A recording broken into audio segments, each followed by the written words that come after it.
We know the New Orleans Saints are going to play the Tampa Bay Buccaneers this Sunday. We just don't know who the quarterback's going to be. Will it be Derek Carr despite battling a shoulder injury? Or should the coaching staff put a little bit more faith in Jameis Winston? Let's talk about it right here on the Straight Up Saints podcast. You're listening to the Straight Up Saints podcast.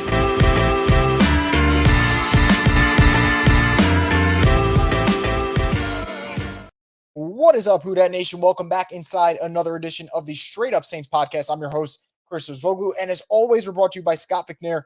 Injury lawyers who've been injured in any kind of accident, car, truck, 18-wheeler, or hurt offshore. Scott McNair handles it all. You give him a call at 504-500-1111 for a free consultation. That's right, a free consultation. They'll always fight for the win. So it is week 4 already in this young NFL season. Saints, Buccaneers. I guess we could say rivalry game. All we know is it's obviously an important one. NFC South, anytime you have a divisional matchup, there's more at stake. It's really important to get off to a 2-0 start in division play for the New Orleans Saints. And on the flip side, if you were to lose this and lose 2 in a row, kind of hurts all the good that you got out of the first 2 weeks and the first 3 quarters of the Packers game. But that Packers game, obviously, in the rearview mirror. They ended up losing. It stunk in the moment. We voiced our emotions, our opinions, our frustrations. All that's gone. We got to focus on week 4. Now, the one thing from week 3 that is overlapping into week 4, and maybe week 5, 6, we'll see how long after that, is Derek Carr's shoulder injury. We know it's an AC joint sprain. We know that Derek Carr has kind of been, I'd say, wandering around practice. He's been there, hasn't participated yet, neither Wednesday nor Thursday, but he has been in the building, and he has talked about being able to play without throwing if that had to be the case. So not throwing out throughout the week and then playing on Sunday, something that Drew Brees has done in a similar situation. Of course, obviously, there is only one Drew Brees, and you don't want to make these comparisons between him and Derek Carr, but this is what we will go on, because I want to start off with whether or not Derek Carr should play, because it's an interesting subject. It's thankfully we even have this as a subject to talk about, because when he went down, the concern is how long is this injury? You know, the way Rappaport initially worded it with him needing to get checked for internal problems and possibly being a season ender, you're like, holy crap, like, did you just lose your $160 million investment in week 3? Thankfully, not the case, but you don't want to put him out there too soon and all of a sudden you do actually lose your investment for the rest of your season at quarterback. So it's a tough line to kind of teeter on, but I'll say this, and I'll start off with Derek Carr on him playing. He's made it pretty clear. If he feels like he can play and he will not hurt the team by doing so, he's going to be out there. He said, and I quote, "I'm going to do everything I can to be out there with my guys, and if I can play, I'll play. If I physically just can't play, then I can't play. But if I'm out there, that means there's no fear of re-injury. There's no fear of being able to help the football team. I'm doing everything I can to be out there, but never hurt the team at the same time." Which, again, very respectable, the right approach to have. But it makes you wonder, is it worth playing Derek Carr this week? And the reason I say that is I'm not so sure that the problems that kind of got him into this mess are going to be solved by week 4. The Saints' offensive line has been flat out bad the first 3 weeks of the season. They've given up 12 sacks. It's an average of 4 a game. And the bigger problem is we all keep going, well, who's to blame? There's a lot of fingers to point at. Some of it just bad reps, other bad coaching. And are we supposed to believe that him going down might have been a wake-up call and in a matter of 5 days, everything changed? I would love to think that. I really would. I'd love to think that, man, the sight of Derek Carr going down in front of all of them was like, man, we got to get our act together. But sometimes football's not that simple. Life's not that simple sometimes. And when I look at this New Orleans Saints team and I rewatch the Packers-Saints game and I see that Ryan Ramczyk's whiffing, I see that Eric McCoy's not playing at his level, I see that Hurst has been at best subpar this year, it's a struggle. You know, we all just ganged up on Trevor Penning, and almost rightfully so in that first week because he really was horrendous, but he's kind of been the least of their problems the past 2 games. Honestly, not that he's been good, because he's still a problem, but he's been the least of their problems as far as what I'm watching. And then when it comes to coaching, Saints will go after Derek Carr gets hurt. Jameis is in. Saints will go with kind of an extra offensive lineman. Max protects 6 in there, and they put Landon Young all the way out wide right. But when you do that, you're matching up your backup tackle with Rashawn Gary, who, by the way, is a great player and is the guy that took down Derek Carr earlier in the game. Do you think that's a smart idea? So for me, I respect the competitive fire that Derek Carr has. And the one thing I said about the Saints quarterback room, I believe last Monday, is I said, if there's one thing that you got to give them, Jameis and Derek Carr are extremely tough. If they miss games, it's because they're really, really hurt. Because they do not want to miss time. Those guys are competitive dudes. They've played through a lot of injuries. They probably will continue to play through a lot of injuries over the course of their career. But if one of them ends up missing time, you know it's legit. Just like we knew Jameis was battling injuries last year. We know Derek obviously is in some pain right now with that right shoulder injury. So do you put him in behind this O-line that's been a problem, behind the fact that the coaching staff hasn't done a good job of coaching up this O-line, and also throw in that, and I'll bring it up in a later part of the show, I think the Saints are having legitimate problems when it comes to how far and how deep they're letting their receivers run their routes. And what I mean by that is there's certain situations where their quarterback's getting sacked because it's 3rd and 3, 3rd and 2, and they're passing the ball, but the options to go to are well down the field instead of throwing at the sticks. So by the time you get to that read and you're hoping it's open, your offensive line's not holding up much longer than they already failed to do so. There's a lot of problems. So on one hand, it's like save the player from itself. And also, if Derek Carr plays, takes a couple hits, and you'd imagine he would, considering the first 3 games have not gone the way we all thought it was, what if he does miss even more time because of that? And I think this is a very favorable slate coming up for the Saints. So I'm actually in the department of save the player from himself. And I think the Saints have bigger aspirations or should have bigger aspirations than just let's win the NFC South. But if that is the aspiration, that's the goal, then yeah, play Derek Carr. And you know what? They played Jameis Winston with a bunch of injuries last year, so maybe that's the case too. I just would I'd rather see them go with some caution here. You invested a lot with Derek Carr. Derek Carr gives you a higher ceiling and a higher floor than any other quarterback on this team at the moment. Do you want to risk losing him in a game which, by the way, and I'll get to in just a second, I believe they can win with Jameis Winston anyway. Same goes for the Patriots game the week after, and the same goes for the Texans game 2 weeks after. So I think it's an interesting decision. It's not an easy one, especially if Derek Carr is going to be in those meetings kind of pushing to play because you know he wants to play. There's no way he wants to sit this out, but it's tough. I'd say be grateful that it's not a long-term injury, which is obviously good news for the Saints, good news for Derek Carr. But do you want to throw him out there again? Shaq Barrett maybe gets a hit on him. Maybe Joe Tryon gets a hit on him. Levante David, Devin White, whoever it may be. I don't know. But anyway, that brings me to my second point. If the Saints don't play Derek Carr, Jameis will obviously start. But will they trust Jameis in that starting spot? I know Dennis Allen this week was talking about Jameis, and here's what he had to say in terms of trusting him. He said, "We feel confident about Jameis being able to go in there and help lead us to victory. If he's called upon to do so, we'll go out and play well." Look, DA said the right thing. Didn't expect him to say the wrong thing in that situation, but actions speak louder than words. And the one thing we can definitively say when Derek Carr's in there compared to when Jameis is under center, the play calling is just different.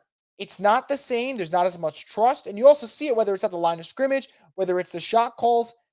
It looks like a totally different machine. And I think for New Orleans, running that type of offense does not fare well with a guy like Jameis. I just don't think that's the type of offense you should be running with him. And I also think for New Orleans' sake, if you don't trust him, then it's also tough to play him out there and actually have faith in your team winning games. Now, I think they can win games with Jameis. I think they can win this game with Jameis. I want to make that very clear. I'm just saying Pete Carmichael does not feel as comfortable calling plays with him. It's abundantly clear. We saw it last year. We've seen it in one and a half quarters this year. It's not the same thing. So for me, my question is, do they trust him? I think the answer is no. And they could say whatever they want, but until they coach differently, the answer is no. But I do think he should be starting Sunday, and it has nothing to do with agendas and this and that. And you guys know how I feel about it. I'm tired of it. Whoever's under center for the Saints, I want them to do well. Now, I know who gives the Saints their best option to win, but that doesn't always mean it's the same case week to week. And in this particular instance, Jameis is healthier than Derek Carr at the moment. So I think Jameis can go in, and if you put together a game plan where you're ahead of the chains and it's not 3rd and long, you're playing a controlled style game, I think you could still have those moments where you take those shot plays while also being, in essence, a conservative offense. But that falls on Pete, and Pete's going to be part of this key to victory when I get to that final segment. But I do not think the Saints trust Jameis Winston. I think if you're listening right now, you probably don't think they trust him either. And that's not my opinion in terms of whether or not they should. It's what they're showing you, what our eyes are seeing. It's not the same thing. I mean, and when I rewatched the Saints-Packers game and I went through it, I was baffled by the play calling. Baffled. If you didn't want him in there and you really didn't feel comfortable with him, you could have just kind of rode Taysom Hill to the finish line. You were up 17-0 with 13 minutes left in the fourth quarter. Instead, you only ran Taysom, I believe, 2 more times. The best run that he had was called back by holding. The other one was a 1-yard gain on 1st and 10 coming out of the 2-minute warning. So I think there's legit frustrations there. And I like that Jameis is on the roster. I think he's a very good insurance option. And look, man, you watch some of these quarterbacks around the league. Jameis is obviously better than anything that the Jets are throwing out there. There's no doubt about that. But I just don't know. I don't know if they trust him. I don't think they trust him. But I'd like to be wrong on that. I just don't think I am. Now, let's get into this game itself, because there's obviously a lot to talk about, whether it's the injury report, whether it's keys to victory, whether it's me saying certain people better step up, or we're gonna have a long conversation on Sunday. But let's get into the injury report. So I think it's pretty clear the Saints are going to be banged up in the secondary. Jordan Howden hasn't practiced on Wednesday or Thursday. Paulson Adebo hasn't practiced on Wednesday or Thursday. I'd imagine both of them to miss time. And then on top of it, Daniel Sorensen's back on the practice squad. He could get called up for game day. Saints feel comfortable with him. So that makes sense. You're going to be banged up in the secondary. You're going to be banged up at guard. Cesar Ruiz hasn't participated in the last 2 practices because of concussion. And imagine that means Pete will step in. Good Lord, I don't know what that ends up happening. I don't know if the offensive line can get worse, but we're about to see on Sunday. So Ruiz is most likely out. Adebo and Howden, I'd expect to be out. Foster Moreau improved his practice status as far as his ankle goes, so maybe he's a go, and that would be good news for the Saints. All hands on deck, offensively speaking. If you could get anywhere close to it, would be great in terms of the weapons. And also, he would help out in the run game with his blocking. Obviously, Alvin Kamara will be back. That's a huge addition to this team, and I'll talk about that in a moment. But again, banged up secondary, I'd expect. Banged up O-line in terms of Ruiz missing time. And then who the hell knows with Derek Carr? I think this is going to be a legitimate thing where I don't even know if they rule him out on Friday. You know, I'm recording this as a Thursday night. I don't know if they'll rule him out Friday. I would not be surprised they leave him as questionable and make Tampa Bay kind of prepare for both quarterbacks. Now, as for Tampa Bay's injury report, they could actually be missing some key guys. So Kalijah Cansey, rookie from Pitt, he hasn't practiced. I don't expect him to go. Vita Vea hasn't been practicing. I don't expect him to go. Jamel Dean hasn't been practicing because of a neck/shoulder injury. I do not expect him to go. So they could be banged up in the trenches, which will lead to me with one of my keys for this game, which is very huge because Vita Vea just controls so much of that run defense for the Bucs. Secondary-wise, they'll probably get Carlton Davis back, which is good news for us who wants drama, because on one side, you get to celebrate our annual Marshawn Lattimore locks up Mike Evans, and then Mike Evans acts like an absolute jerk because he got locked up tradition. And on the other side, Carlton Davis and Michael Thomas has been a pretty fun battle the last couple of years. So we'll see how that kind of progresses if they end up getting matched together. So those are the injury reports. Let's get into the keys for this one, because obviously both teams 2-1. I'd say the Saints are kind of where people expected. The Bucs have overachieved so far. But I did say last week, and I felt pretty good about it on Monday, I thought the Bucs, this is the part of the schedule where I think they kind of could fall back down to earth. Now, they could very well beat the Saints. The Saints could be missing Derek Carr. The Saints could be just not as good as some of us, including myself, hoped. It's possible. But I do think the Bucs are closer to the team we saw Monday against the Eagles than the first 2 weeks of the season where they started off 2-0. And the first thing that stood out to me, and this is important, is how much you're going to pressure Baker Mayfield. I think the Eagles did a really, really good job. And although the sack numbers won't be prolific on Monday night during that game, I thought they got a lot of pressure on Baker. He looked out of sorts compared to what he looked like against Chicago, where I thought he looked really, really comfortable. So for New Orleans, your defensive line has to step up. And considering last week they failed to do so against Jordan Love, and it felt like Jordan Love had enough time to FaceTime Aaron Rodgers, talk about every ayahuasca type of thing there is in the world, and then get back to the play and throw it down the field to Romeo Doubs, I think the Saints defensive line knows they have to step up. And this is a pretty good opportunity for them against the Buccaneers. I think if you get pressure on Baker, that's obviously going to be one of the keys. You want to force him off his target. You don't want him to have enough time to throw it to, I'm not going to say Mike Evans, but Chris Godwin potentially. So I think that that's going to be a thing for the New Orleans Saints where that's towards the top of the list. The second thing, and this one isn't as paramount in terms of when people list their things, but I promise you it's becoming a problem with the New Orleans Saints, and I'm tired of it. Play to the down and distance correctly. I'm so tired of it being 2nd and 10, 2nd and 9, and the Saints doing a stupid play that's either a run or a short pass. I'm also tired of it being 3rd and 2 and the Saints calling a deep shot. What the hell are we doing? What are we doing? I complained about it during the Panthers game. It was 3rd and 2. They should have either ran it with Taysom Hill or threw something at the sticks or ran it with Tony Jones Jr. They call a deep shot. Derek Carr gets sacked. I saw it with Jameis Winston. It's 3rd and 3.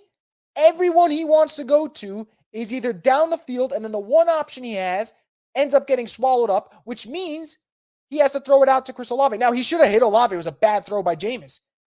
But he's getting him towards the sideline on a drag route that's about 15 yards down the field. It's 3rd and 3. You don't need 15. You need 3 yards. So I think that is obviously a Pete Carmichael issue, but it's something that's got to get sorted out. It's happening too much again this year. It happened so much last year. How many times did we say the Saints wasted a play because it was 2nd and 10 and they thought, oh, let's run the ball? Or 2nd and 9 and thought, no, let's just run the ball one more time. And before you know it, it's a 40-second 3 and out, a 2-minute 3 and out. And then your defense is back on the field and you start complaining about, well, shit, we didn't give them any time to rest. It matters. So for me, that's another key. And then the third key, run the damn ball. Like I mentioned, Vita Vea and Kalijah Kancey, I expect them to both miss this game. And we saw on Monday night against the Eagles just how vulnerable that run defense can be because those two big men are not in the middle of Todd Bowles' defense. Now, the Eagles' run game compared to the Saints, it's not the same thing, right? You just can't compare those two type of games. Eagles' run game is outstanding. Saints has some moments, but then other times it's just so basic, so vanilla. And I think for New Orleans, though, with Alvin coming back, with the fact that Kendra Miller is starting to get his feet under him, and I thought he had some nice runs against the Packers. Same goes for Tony Jones Jr., and you still got Taysom freaking Hill. I think you got to run this rock. You got to run the ball early, put yourself in good positions, take some of the heat off of whoever the quarterback is, whether it is Jameis, whether it is Derek Carr, and get this ball rolling. The Eagles had over 200 rushing yards on Monday night. Now, I'm not expecting 200. I'm not expecting 150. But can you get me 100? Can you get me 100 rushing yards against a defense right now that's missing 2 of its top defensive tackles? You're going to need to do that. You're going to need to, because this is going to be an ugly defensive-minded game. But if the Saints can establish themselves in the trenches, and Alvin should have fresh legs. I mean, this guy hasn't played in 3 weeks, and it's not like he's been hurt. He's just been sitting because of a suspension. The time is now to get this run game going. And I've been saying, and I've showed through some of the film reviews, and you've seen it from others too, there are moments where even though the Saints' pass protection has been horrific, when they're pulling their guards out, when they're pulling Trevor Penning out in space, they're getting pretty good openings in the run game. So I would like to see them lean on it a little bit more, especially against a Tampa Bay defense that, like I said, had no answer for the Eagles on Monday night. So I think regardless of who's at quarterback, run the damn ball. So run the damn ball, get pressure on Baker, play correctly to the down and distance, things that the Saints got to do. Now, before I wrap things up, I want to talk about people that got to step up, whether it's a unit, whether it's a coach, whether it's a player. Here's where it's going to start. I'm going to start with the defensive line. Last week, unacceptable. No David Bakhtiari, no Elton Jenkins. They're missing 2/5 of their line. They're missing the better half of their offensive line, and you can't get pressure on Jordan Love, who, by the way, was without Christian Watson, was without Aaron Jones. It's a tough look. It's a really, really tough look. And the reason I say that is this defensive line is better than that. Tormented Ryan Tannehill week 1, tormented Bryce Young week 2, expected a little bit better week 3 against Jordan Love and the really, really banged up Green Bay offensive line. So how do you respond week 4 against Tampa Bay, which just had some problems against the Eagles defense? And again, Eagles defense has some damn good playmakers too, but I think this is, in terms of defensive line, they're close enough. Eagles obviously have a twitchier edge in Hassan Reddick, but in terms of good interior guys, Saints can match that. So how about Brian Brzee gets his first sack, first full sack of the season, not half sack, full sack. Brian Brzee making a big play. Maybe it's this Sunday. And I'm not trying to single him out, by the way, because I think he's been great. I would just like to see him play even better, have that game-changing play, because he's really, really close. He's really, really close. Maybe it's this Sunday against the Buccaneers. So defensive line as a whole, they got to step up. How about 2 particular people on special teams? Lou Hedley, Blake Grupe. Lou Hedley, I don't know how much longer the Saints are going to do this. I don't think he's a quality punter right now. Maybe that changes week 4 in the dome, maybe to play the field position game, because this is going to be a defensive battle, I'd imagine. How about it? How about Lou Hedley having a good game? Can he do it? We'll see. If not, Saints should probably have Blake Gillikin on speed dial. They should probably start looking at the punter market because I don't think they're getting a lot out of their punting game. And then Blake Grupe. Look, man, I sung his praises in the preseason, gave him credit for not missing the first 2 games, but again, didn't have any pressured kicks. And then his first pressure kick of the season, 46 yards in Green Bay, optimal weather, wide right. It's got to be better than that. Because, if Blake Grupe makes that kick, then we're not talking about the collapse in Green Bay, possibly. We're not talking about worry about whether or not Derek Carr's playing. You're saying, hey, you're 3-0. You can take a week off, Derek. That might be the conversation. So Blake Grupe's got to step up. He's got to be better. Now, the final person I'm going to call out, and I mean this man with all my freaking heart, Pete Carmichael. Step the fuck up. Step the fuck up. I'm tired of this offense looking completely different from every other offense the NFL's running outside of maybe the Bears offense, because the Bears offense is a joke. Jets, I'm going to cut them slack. It's a Zach Wilson problem. But Pete Carmichael, now is the time. Now is the time. Enough of this offense that can barely put together 17 points and is scrapping and clawing. Because you got a defense right now that for 10 plus games has given up 20 points or fewer. Do you know how hard that is to do in the modern NFL? The modern NFL, where a team like the Dolphins just put up 70 points on a Sean Payton coach team. It's very hard to play great defense like the way the Saints have been doing consistently. So you got that defense in check. How about the offense pulls their weight for once? And how about the play calling gets a little bit better? Because the wide receiver talent is there. Now with Alvin back, the running back talent is there. We talked about this tight end room, really good tight end room, but for some reason, they're not being utilized correctly right now. All the weapons are there. You upgraded your quarterback. At least you thought you upgraded your quarterback in a big way in the offseason. And yet, the points per game, not really changing. The way they're moving the ball, not really changing. So when everything else changes, when everything else upgrades, but one guy remains the same and the outcome remains the same, I'm starting to think we know who the common denominator is. So Pete Carmichael, be better against Tampa Bay. Be better. So we don't have to sit here and talk about whether or not the defense has to play just play a perfect game of football for 4 quarters. Let's talk about playing complementary football. And I'm not asking for 30 points. I'm not expecting that. Can you get 20? Because if you get 20 when Dennis Allen's defense is doing his thing, more times than not, they're actually going to win, which is sad to say, but can you get 20? So Pete Carmichael, I know I'm not physically looking at you right now, and I know you're never going to fucking hear this, but step up on Sunday against the Buccaneers. Because I give DA his credit when his defense does his thing, because that's his side of the ball. Granted, would like to see him have more input on the team in general. But offensively, they decided to run it back with Pete Carmichael. And I find it very hard to believe that there's not an offensive coordinator out there that wouldn't want to work with the Saints' weapons. And if Pete can't figure it out, then get someone who can, because there's too much talent here for them to struggle to score 17 a game, because that's just embarrassing. It just is. But anyway, guys, like I said, I believe it's going to be a defensive-minded game. I think this is going to be somewhere in that 20-17, 17-14 type range. If I'm wrong, great, because I want to see some freaking offense. But I think it's going to be a close one. I'm not entirely comfortable with where I'm going to go route-wise, but I'm going to say the Saints win by a field goal. Don't feel comfortable about it. I felt comfortable about the Saints winning the first 2 games. Felt good about them beating Green Bay, and honest to God, had Derek not gone down, they probably do win that game. But again, wrong there, so 2-1 so far on my calls. I'll go Saints beat the Bucs by a field goal, but I'm not overly confident about it. And part of it is because I don't know what the offense is going to look like. But I'm curious to know what you guys have to think about this game. As always, leave your comments below for the comment section. Let me know what your prediction, who you think's got to step up, who you want at quarterback this week, whether you have a preference in terms of Derek Carr's injury, Jameis Winston, what he can do. I'd like to let it know, and I'll get back to you in the comment section. Make sure to subscribe to Boo Crew Media's YouTube page for more content like this. And also keep it, plugged in on the Straight Up Saints podcast, because you guys know once the game finishes, we're going live. And hopefully we got good things to talk about, and I'm not complaining like a baby, but we'll see what happens if they can win this game. But that's going to wrap it up. Thank you so much for listening. Again, stay tuned for more content here on the Straight Up Saints podcast, the destination for the Who Dat Nation.